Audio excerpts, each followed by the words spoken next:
Okay. So my name is Roxana Hernandez, and I'm a senior here at Trinity, and I am here to interview Professor Sherron Washington. And the first question I would like to ask is, when and where were you born? So I was born here. I'm a native Washingtonian. I was born here in the 1970s, 1973. And what part of DC did you grow up in? Right up the street in Northeast on Rhode Island Avenue. And I went to DC Public Schools. So I have the DC experience down pat, I think. How would you describe your childhood and teenage years prior to college? So I was raised with a single parent and with my grandparents too. And I think I was fortunate. I was the only child, so I was the only child until I was 20. Oh, wow. Yeah, my mother and I were pregnant together, so my son and my younger brother were the same wow. age. I know, right?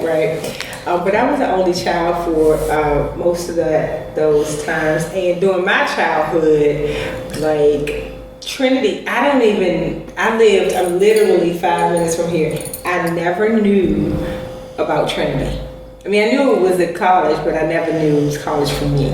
So I always thought about the big colleges you go to, Georgetown, American, things like that. Trinity, I never thought about it. But single parent, she pushed hard. She believed C's didn't get degrees. Didn't have, right? Which probably how you know my teaching style, right, comes from my mom. And she was more of poor, and I came up in more working class kind of space. And again, I was the only child, so a little bit more spoiled. I had my own phone and my own room, but it was at my grandma. We lived collectively with my grandparents for a little while, and then we moved to Maryland. But I still stayed in DC schools. Okay. Yeah, but so then we moved to Maryland. And I moved back here for high school. My mom's had the same motives that C's don't get degrees. C's don't get degrees, and she'll tell you that now. Like C's don't get degrees, Mom. So really humble beginnings. Very appreciative. I grew up around. I had friends who couldn't eat. Was on public assistance. It was death around us. So we're talking 80s too. So that was during the crack era.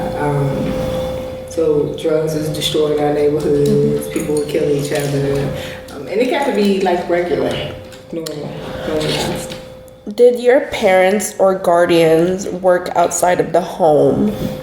Yes, I was a latchkey kid. So luckily my grandmother was home, but everybody worked outside of the home except my grandmother. So I would come home to her or not, because sometimes she worked part-time. So I had my own key. I would come in. And then when we moved to Maryland, I was about 14. Mm-hmm. So I would have to catch the bus all the way from DC to Maryland. Oh. And I had my own key. Couldn't lose the key. Just gonna get in trouble. No. Someone was home sometimes, but I was mainly, believe it or not, I grew up in like activities. So we had recreation centers. Oh yeah. That was heavily involved in the success of the kids. So after school, you do your homework, then you go to the rec. And what did you do at the rec? Like you play games. So ping as well, or ping pong, tennis, roller skating. They would take us on track meets. Oh. Like the recreation center had all of these different types of things that you would meet all the kids around the city. So that's cool. It was not like it is today. Yeah. Like they had actually bused us from activity to activity. Really? From when I went to high school, it was like a requirement to go to the rec, but like it was more like to practice with your school, like for soccer. Yeah. Like back then we couldn't really entwine with other schools. So that brings like a type of, how would I say, like a type of enemy in sports. Mm-hmm. We had this rivalry, and we did have rivalries. We were talking neighborhood rivalries, but they weren't bad. And like sometimes the recreations would join forces because we didn't have enough kids that were playing. Oh yeah. Right. So then you get to meet the kids from Taft and the kids from Turkey Thicket. We all get together and we have to play flag football. Oh, okay. Play ping pong, but we were all together representing this one thing because we didn't have kids. So it was how you forge friendships. Not just in your neighborhood, but outside your neighborhood. That sounds. I wish it was still like that now. Me too. My son didn't even have. My son is 29. He didn't have that ability either. So. When you were a child, what did you want to be when you grew up? A physical education teacher. Really? I don't know, because I never wanted to be.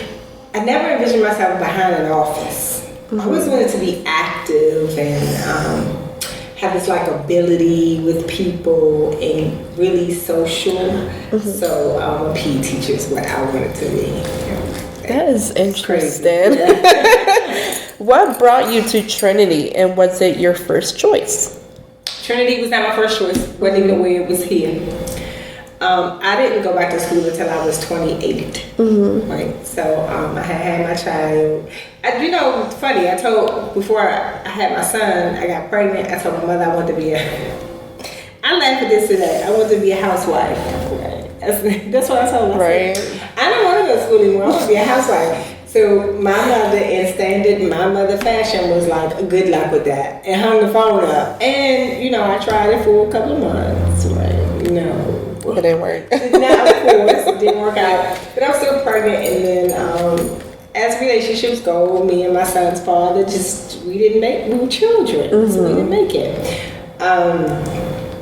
And so I went back home, and I was working for association, and it was one of my managers, Andrea Broadhurst. She said to me, and we're actually Facebook friends.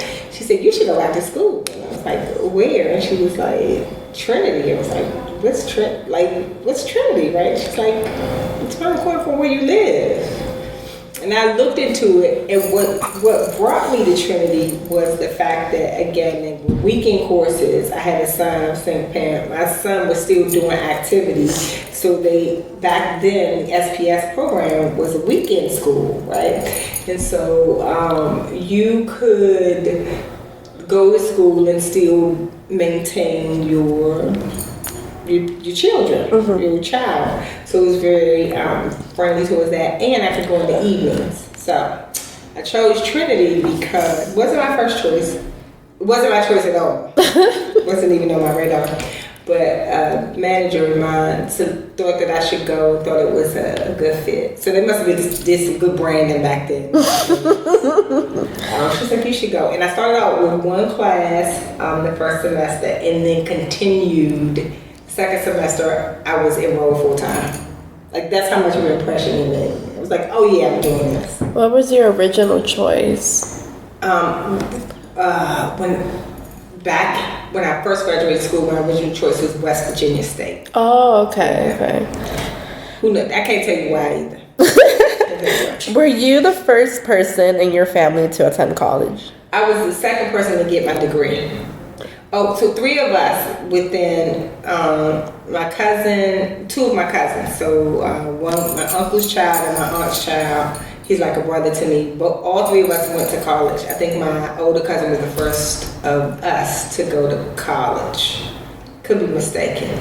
My younger cousin, she passed when we were in our 20s. She went to college and got her degree. So she was the first to get the degree, and then I followed up and got my degree. I am the first person in my family to get a master's. Oh, wow. Yeah, first person to get a graduate degree. What did you get your master's in? Organizational communication. Yes, communication here at Trinity. Oh, at Trinity, yeah, okay. MA. Was it like a different experience from getting your undergraduate? Yes. Different in that the work was much more intense and specific. I actually liked that better than get my undergrad because I guess, again, I was an adult when I went. I was 28 going on 30. So 20 moving into 30, I think I graduated like when I was turning 30, so I was still 29 something. And coming back as an adult for graduate school made me feel like I was accomplishing something, and I was focused, way more focused than I had been for my undergrad. So it was different, and the work kicked your butt. So you weren't allowed to take 2 classes per term. So you got these 8-week terms. Yeah. So you could only take 2, and each class had about 4 or 5 books to read plus 20-page papers each. Oh. Every 8 weeks. How about that? Because it was term class. Yeah. So every 8 weeks. Oh, wow. Yeah. It was intense, but well worth it. I took summer classes. When you went to this like 24-month program, I graduated at 18. Yeah. That is so. I graduated at 18. How would you describe your experience at Trinity? Mind blowing. It changed my life. I come from a household where women aren't trusted, even though we're the patriarch. It's such a contradiction, right? But it happens. So, my grandmother used to always say, "You can never trust a woman." That's crazy. You telling a woman you can never trust her, like, Grandma, but I hung on to that, right? And much of my life I had male friends. I still do. I got male best friends. My husband, he's getting used to the idea now after 20 years, but it's hard to think that I have male friends that are romantic with male friends, right? So how was I telling you that? Anyhow, what was I telling you? What was the question? The experience at Trinity. Oh, Trinity. Okay. So yes. So when I got here, it was nothing but females and younger. Yeah. So I was like, nah, I don't want to do this. So for the first 2 semesters, I stayed to myself. Like, I didn't talk to anybody. Group projects was like, yeah, no, I don't want to do this. And I met Dr. Jamie Pyland. And I took her for class, and she was like a breath of fresh air, because she was like talking this feminist stuff, and I was like, well, I like to support women, but my grandmother says I have this idea in my head. So she introduced me to the term feminism and what that was, and Trinity allowed me to come into my own to then want to impact women like myself, because it's false. It's a false narrative. Don't trust women. Yeah, it's a false narrative. And after a year, I was like really open. I built a community with the traditional students. They didn't think of me as the old stupid lady. That's what I was thinking. I'm old, I'm smart, I'm not smart. These are the things that come in your head when you think about it. But Trinity saved my life because I built a family around it, a professional family, and there were people who believed in back then, the feel of the school was that everybody believed in everybody. Like I could conquer the world. That's the belief that they provided. Like when I walked out the door, I could do whatever I wanted to do. And I really liked that. So it's where I became a feminist. Thank you, Trinity. Did you experience any challenges at Trinity as a woman of color? No. People ask me that, and I went here when it was predominantly white. Yeah. So I've seen the transformation from predominantly white, predominantly black, men, and then predominantly Latino, right? No, I didn't feel any inadequacies. Again, my mentor was a white woman. Yeah. White woman of privilege, and she will tell you that, right? Yeah. And she made me feel very comfortable and vulnerable to be me and open up. I was anxious because I still had like DC slang, and I still have it now. I don't care anymore, but back in the day, I had kind of like a slang. My writing kind of suffered because I don't want to say because I went to a DC public school. Back then, I did not apply myself, so I thought that I could get by. I didn't think large of myself.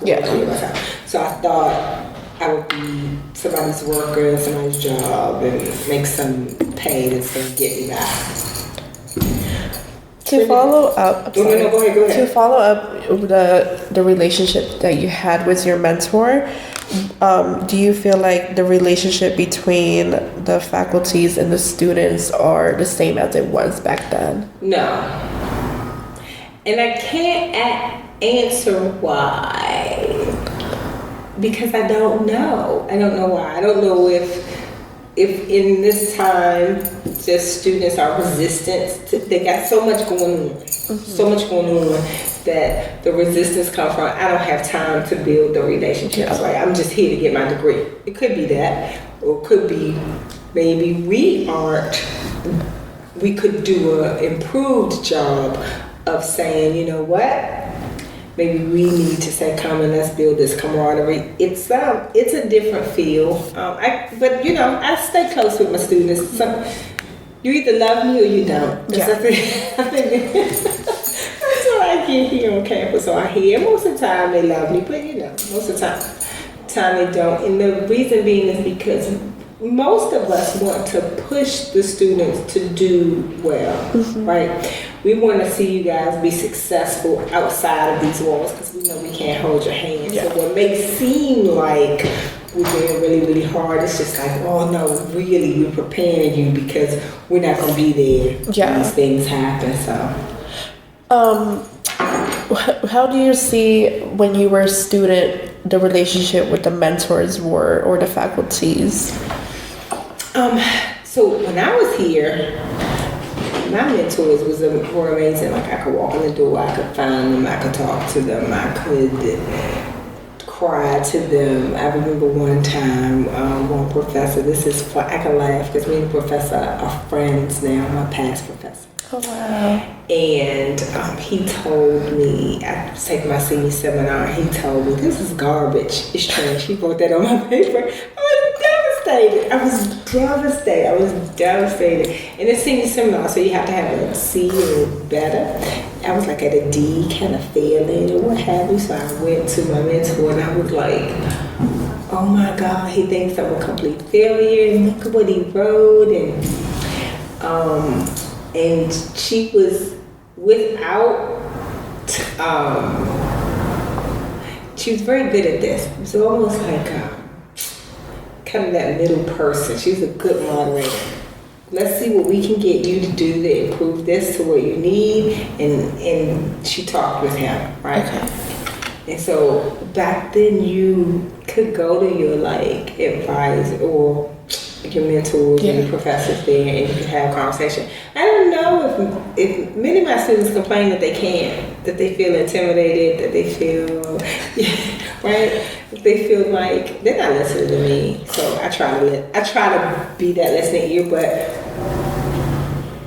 there's also a line that we can only go but so far because we're not counselors, but it's a different day, so we do have to listen to what's happening.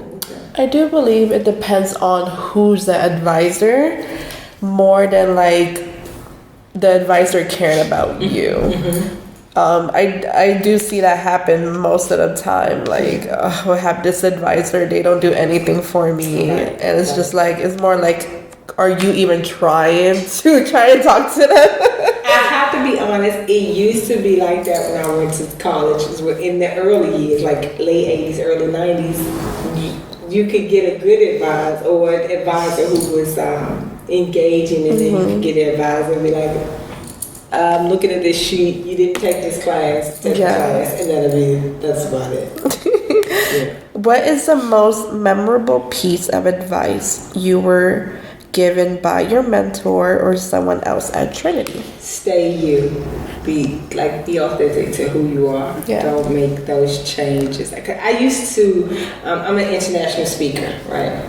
And I used to try to make changes and mimic what I thought people wanted. And who they want is me. So whatever I'm bringing to the stage, it makes me very comfortable too that I could go up there and I could do a dance, I could talk about TikTok, I could make a mistake in my grammar and still be accepted. So they told me, be you, be authentically you.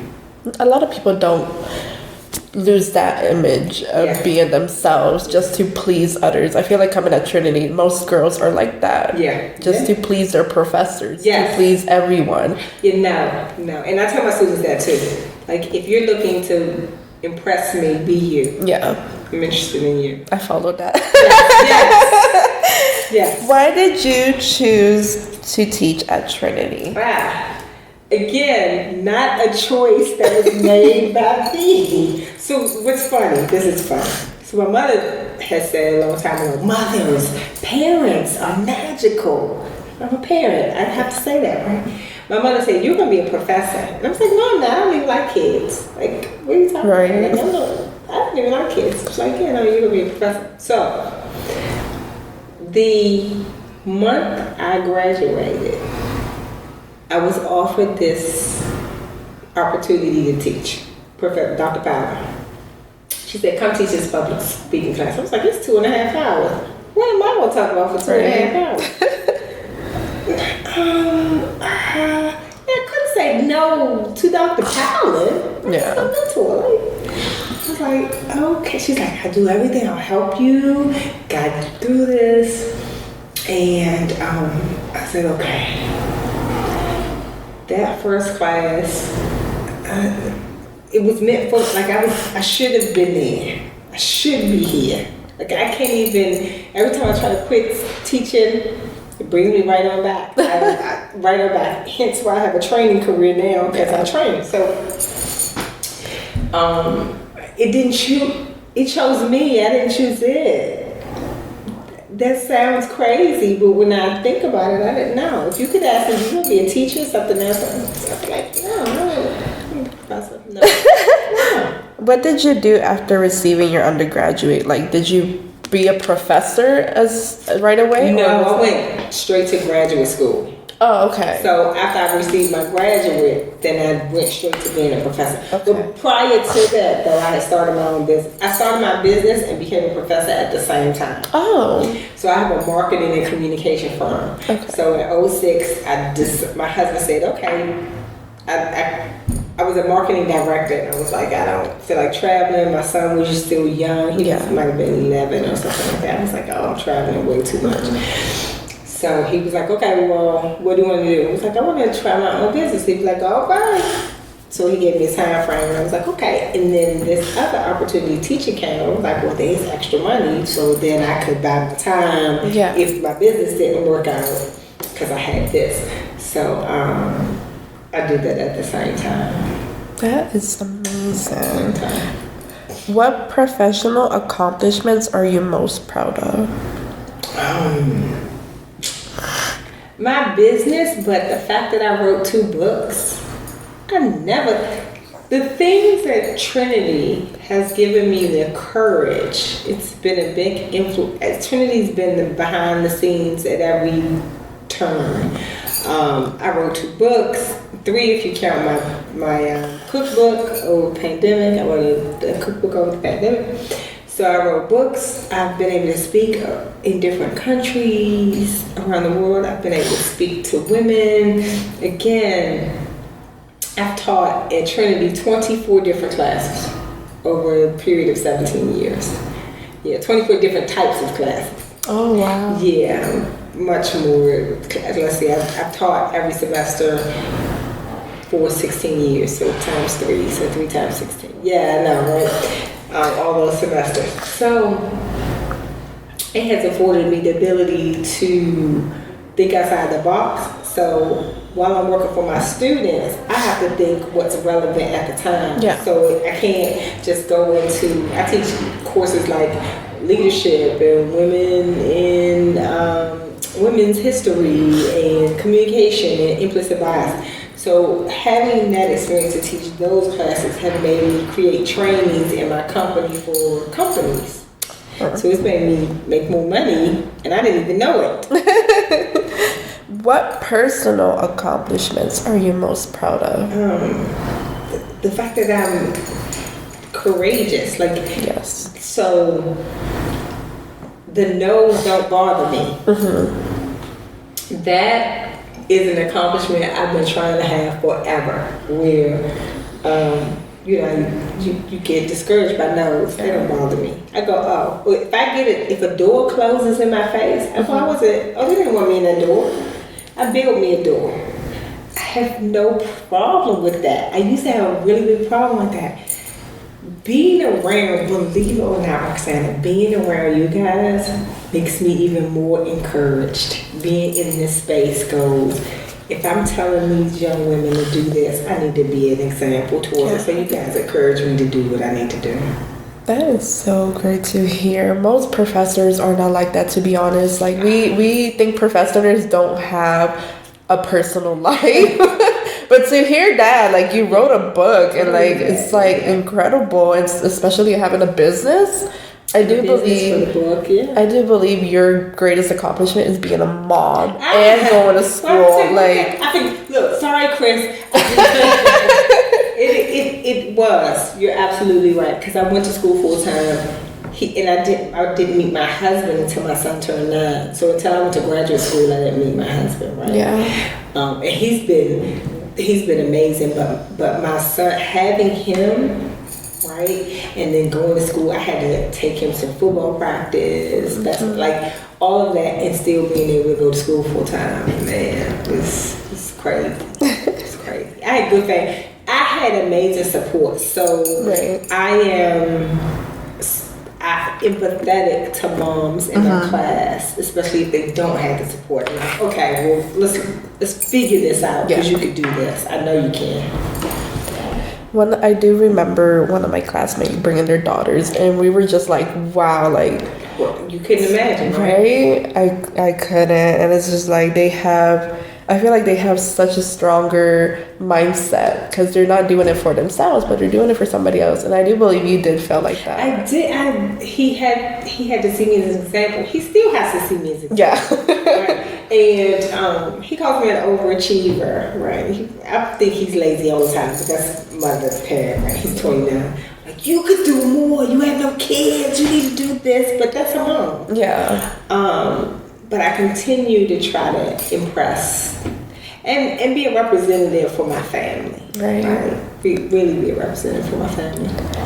Have you traveled much outside of the United States? Oh, man, yes. So I've been to Italy. So right now I'm currently making a jean jacket with patches of all the places that I've been. Oh, wow. So, and all the places I will go to. So right now I've been to 32 different states. Okay. So I have 18 states to visit in the U.S., right? I've been to 12 countries, right?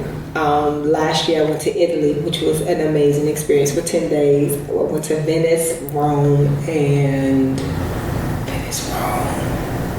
in Florence. Oh, okay. And I highly recommend travel. Roxana, travel. Oh, you don't gotta tell me. Right. Go and just don't go to like Miami. But there are amazing places in the country in this country. So there's a place that I'm looking at, Catalina Island. It's in California. You could get it from San Diego, Long Beach, LA, examine all of the places that you could do all the amazing things inside this amazing country. Yeah. Oh, I've never been to Puerto Rico either. Really? I know. My son's been to Puerto Rico. I've never been to Puerto Rico. Do you want to go? I do want to go to Puerto Rico. I heard so much good things about that place, and like the waters are beautiful. I've never been to Puerto Rico. Never been to Puerto Rico. I would assume you would. I would assume I would too, because I've been to the DR. I've been to Mexico, I want to go to Spain. I want to go to, and I do want to go to like South America too. South America, so Belize or Brazil. What kind of legacy do you hope to leave behind? Good question. So I call this my third quarter. So I turned 50 this year. So I call this my.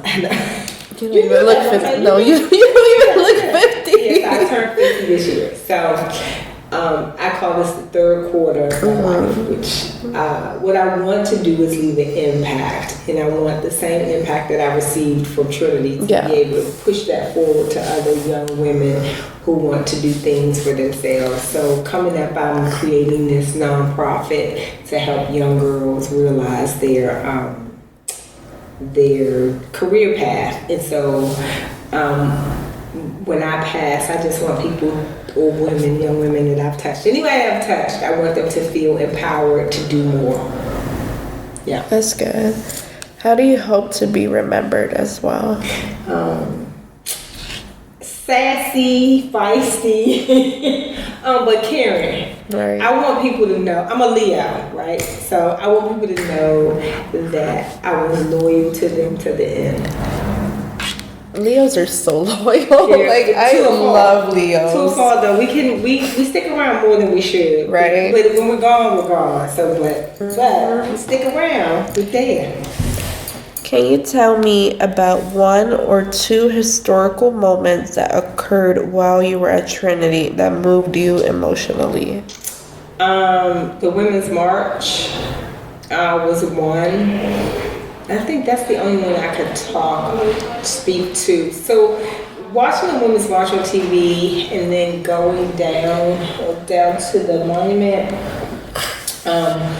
was like a culmination of all the things that I had been supporting over the years for Trinity. Yeah. And watching Trinity or faculty kind of support that effort really, like my loyalty towards Trinity, right? Like every relationship you have your ups and downs. Yeah. Right? For the most part, I wouldn't want to leave this situation because Trinity is amazing at being able to really support women where they are, right? So watching that on television, all these women, different colors, different backgrounds, being able to rally against crazy stuff. Yeah. Super crazy stuff. And still being able to do that now, because I think now we're all dealing in a different time too. And this is a pivotal moment in history where we don't know who the president's going to be. Second moment, Kamala is the second. Which seeing Kamala, Howard, Nancy Pelosi, Trinity, makes me like super proud. Like, hey, in the city, these people graduated from these classes. So, how did these moments impact your life and your career? It's made me who I am. Without Trinity, there is no Sherron. Yeah. It does not exist, not at this state today. So I carry Trinity wherever I go. I'm going to support Trinity. I'm going to support Trinity students. Yeah. Well, my lovelies, right? I'm going to support Trinity students no matter what. If you got mad at me one semester and you like me this semester, I'm going to still support you. So I carry Trinity on my back. What do you consider to be most significant civil rights or social justice event of your lifetime, and why? That Women's History March. In my lifetime. That's a really deep question.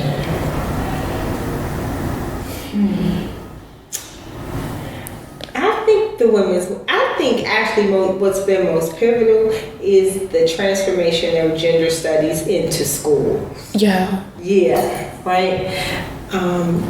When I was growing up, that didn't happen. So not just the ethnic portion, but the fact that now you're talking about gender and women. I spoke at this conference, Women in Craft Beverage. Yeah. And there's a woman-owned company who makes gin. Really? Okay. So you don't expect that. She makes gin. She's English, British. So we were talking, and she was just telling me the history about alcohol, and that although women were prohibited during Prohibition to deal with alcohol, just think who was entertaining the guests. So it was alcohol in the house with the women. Yeah. So really we were. And we had made things. She said in the UK women couldn't drink. So that's why tea parties became a thing. I know. It's like, women never cease to amaze me. Never. Oh, and a woman created the Cosmopolitan, even though a man. Really? Yes. I I didn't. You would assume like things that are like as labeled for women, or mostly were men or men.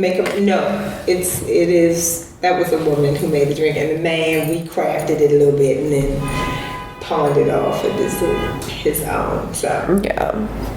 Could you describe an experience when a historical event impacted either the local community or the Trinity community? We, growing up in high school, we had a lot of deaths, a lot of killings. And so I think that influenced me too, because we didn't want to be in that space. Like, I was a cheerleader, and I was removed from the drug situation to the sense that I wasn't involved in it, right? Yeah. But then my friends were getting murdered and things like that. And I think around the city, we kind of rallied around. Back then we had more camaraderie, more sense of community. So I don't care what nobody says, Roxana, our old mayor, Marion Barry, rest in peace, he really created foundations for kids my age. So we got jobs, summer youth programs, despite his era in judgment during his time. But we were really a city that was united. We used to have, like, they had Georgia Avenue Day, they would shut down, and there would be like a fight or two, but that's it. Yeah. It's not like how it is now. I grew up in DC and still live here, and I don't see that like impact unless it's something like riots and protests. Then but other than that, trying to move our community forward, it's not like how it was back then. And it feels like it's getting more separate, like divided with the uptown and down. It's so different. Yes. Because I see it happen. Like, I grew up in Northwest, and a lot of people be like, Northwest. And I see it changing. It's starting to gentrification a lot. Where are you up close to 16th Street? I am towards, I want to say towards Kennedy Street. Wow. So, yeah. So yes, that whole entire area is changing. Growing up, Kennedy Street and like Longfellow we were like the only Hispanic there. But we have like some type of community. We still communicate together, right? Like we were so close with everybody there, and then like the music wasn't a bother to them. Now we can't even should we play music? Should we speak loud like a certain way? Like it's changing a lot. And is it happening as well for your area? Like so yes. So my husband, we still have family right here in Sherman Avenue, right? And so his family is large. And so they do come out for things where the music is playing and the next door neighbors are complaining because everybody's kind of sprawled all out in little houses. But that's what we do. Do you remember the incident where the Metro PCS, like that little area by George, they shut down? Yeah. And it created this whole movement. Is like things like that shows that how DC are so close together because we don't want to change our history. And you shouldn't. Right? You shouldn't. And you I believe that. So going on for you being at Trinity, what does the world need to know about Trinity, and what does the world need to know about Trinity alumni? They need to know that Trinity is a place that is I think we're going nowhere, number one. Yeah. And it's an adaptable place where young women can come and get not just academic training, but an experience to grow. Right? To find out and identify who they are and then execute that in the world, right? Trinity alumni, we're vast. When I tell people I went to Trinity, they're like, oh, Trinity in Connecticut, Trinity, Texas, now in DC, the one that Nancy Pelosi went. Like, names carry. We have some really good incredible graduates from this place. So I think that understanding that Trinity is a place to be reckoned with. Yes. Okay, I got 11 more minutes. What is something you were involved in that others may not know about which you know were profound differences in other lives?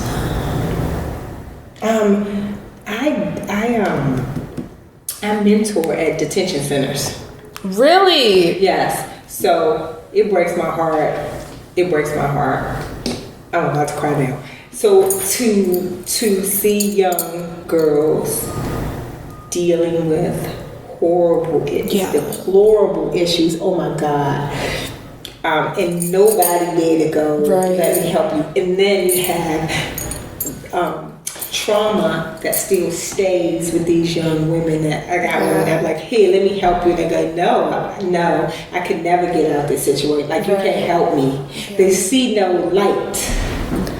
I always wanted to be like a police officer, but for correctional centers and make a difference from juvenile. Because I believe starting from the root of the problem and figuring out what we can do in the system, like making programs for them. And I do believe what you're doing is like the most amazing thing. Like the program that's coming up, I think is going to be pivotal, because we're talking about many women that's at risk, and I'm not just talking about like African American women, Latina. This community itself has a lot of different ethnicities, nationalities that need that assistance, and we got to do it together. Right. We have to do it together. I'm just giving What was life's biggest obstacle for you? Did your Trinity sisters or mentors provide the support as well? Believing in myself. That was the biggest obstacle I had. Still have. I can be vulnerable about that. I still oftentimes don't believe in. I still think I'm the underdog. Right. I always talk like that. My mother's like, that doesn't happen anymore. And I'm like, yeah. So my Trinity sisters, my Trinity alum, they helped me out a whole lot to be like, no. My Jamie Kyler, oh my gosh, she's like, no, you're fine.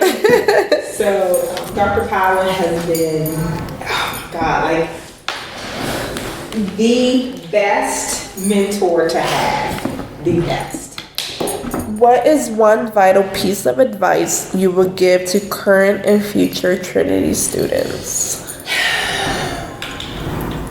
Come here with an open mind. Yeah. Leave here with an open mind.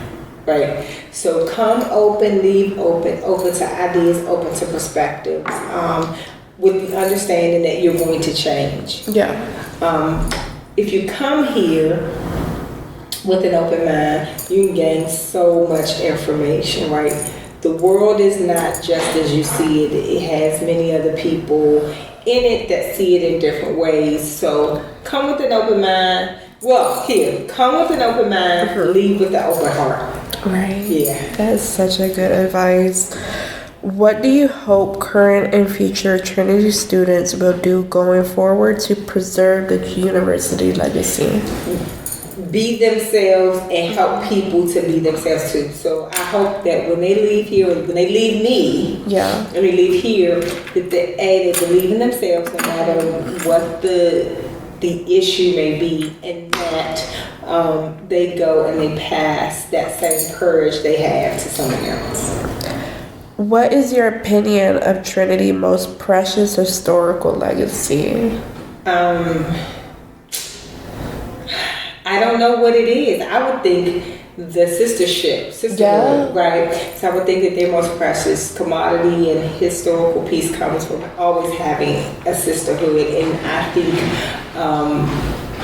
we as alumni, we as students shouldn't forget that we are a sisterhood first. I do believe the legacy as well is them being a school for women. Yes. And like back then it was like really like women going to school. Why would you do that? Why would you do it? And then meeting women, the needs of women. So it's not just like, okay, you're a woman and you belong here. It's a different type of woman that comes to Trinity. It's somebody, I feel like it's from the ground. Like now they reach and get grassroots women. Yeah. It's not the wealth. It's a different type of woman. It's a different type of woman. And I think that they encourage them to be so much more. So much more. At least that's what they've done for me. Yeah. My last question would be, what do you hope for Trinity to achieve in the next 50 years? 50 years? You know what I hope? I hope 10% of the women here at Trinity get inside of the political system in some way, some form. Mayor, president, law, judge, but they get into the political system, and then 100% of us advocate for women's rights. Right. Yes. I do know some people that are like assistants to some Democrats that are in the. Katie? Yes, Katie. Yeah. She is there. She's doing amazing. Like, She's doing I'm it. so proud of her. I love Katie. I'm like, yes.